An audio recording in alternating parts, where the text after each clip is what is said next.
Kaya nga po sabi sa Biblia, habang malakas pa daw po talo, paghandaan na po natin yung kamatayan natin. Paghandaan? Paano? Paano ba yung paghandaan na sinasabi mo? Yung pagharap po natin sa Diyos. Bakit? Harap ba tayo sa Diyos? Opo. Lahat po tayo harap sa Diyos. Kailan? Sa araw po yun ng paghukom. Lilitisin po lahat ng tao. Araw ng paghukom? Habang sinasabi ka eh. Nakakatakot na yung pinag-uusapan natin, bata eh. Sa Biblia po lahat yun. Kaya po gusto ko po sabihin sa inyo, para po malaman nyo po ang utos ng Diyos para po maligtas sa araw ng paghukom.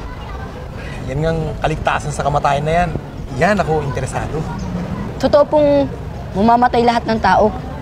Pero po, sabi sa Biblia, yun pong mga tapat at sumusunod sa Kanya, bibigyan niya po ng gantimpala.